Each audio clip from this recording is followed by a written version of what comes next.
Reymar Jose na-eject sa laban matapos masiko si Andre Caracut. Umabot sa overtime ang laban. Chris Newsome balak pang i-posterize si Santillan. Meralco Bolts versus Rain or Shine Elasto Painters. Kakagaling lang sa talo nitong dalawa. Sino kayang makakakuha ng kanilang first win ngayong araw? First quarter naka 9-3 start ng Bolts. May 5 points agad si Chris Newsome. Kontrolado ng Meralco ang first quarter as na-extend pa nga nila ang kanilang kalamangan sa 10 points after ng pull-up jumper ni Chris Newsome.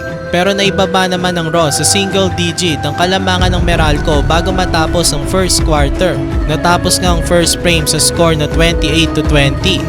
Second quarter, naka 7-2 run ng Rain or Shine sa simula ng quarter. 5 points dyan ay galing kay Clarito. Kaso pamatay sunog si Alain Maliksi. Mukhang mainit pa rin ang kanyang mga kamay, meron na siyang 8 points. Ang ganda naman ng galaw na ipinakita ni Bong Quinto sa kanyang crossover kay Kid Datu, sabay fade away. Balik sa 10 points ang kalamangan ng Bolts after nyan 41-31. Pero kagaya ng first quarter, nakagawa ulit ng run ng Rain or Shine. Naibaba nila sa 7 points ang kalamangan ng Meralco at the half 49-42. Third quarter, Leonard Santillan nakadalawang tres agad dito sa second half. Kaso pinanis naman siya ni Chris Newsome. May kasama pang ang foul yung basket ni Newsome at nakumpleto niya pa yung 3-point play. Pero sumagot na naman si Santillan ng 3-pointer. This time sa harap naman ni Chris Newsome. After niya nabuhayan ng buong team ng Rain or Shine at nakagawa sila ng massive run. Adrian Nocum umatake sa fast break. Baba na lang sa 2 points ang kalamangan ng Bolts, 69-67. Na-eject naman si Reymar Jose matapos matawagan ng flagrant foul penalty 2 matapos sikuin si Andre Caracut. After niya naka-end 1 pa si Mamuyak matapos atakihin ng depensa ni Torres. Natapos ang third quarter, lamang pa rin ang Meralco pero tatlo na lang, 80-77. Fourth quarter, patuloy ang ganda ng nilalaro ni Gian Mamuyak para sa Rain or Shine.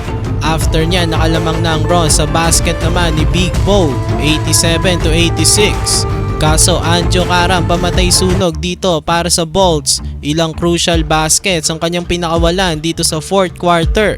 Nabalik nga ulit sa Meralco ang kalamangan kaya lang na foul out na si Chris Newsome. At hindi pa rin nagpapatalo ang Rain or Shine.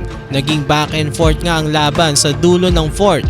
Santillan at Torres nagkasagutan ng 3-pointers down the stretch.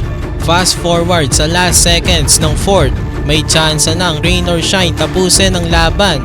Mintis nga lang ang potential game-winning layup ni Andre Caracut. So magkakaroon patuloy ng overtime. Sa overtime, nag-take over si Bong Quinto.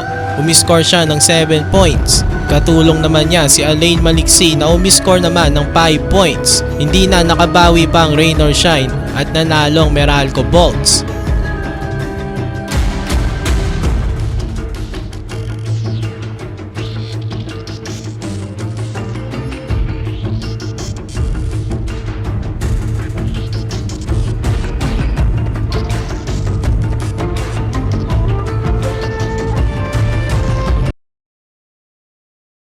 Hey. Reymar,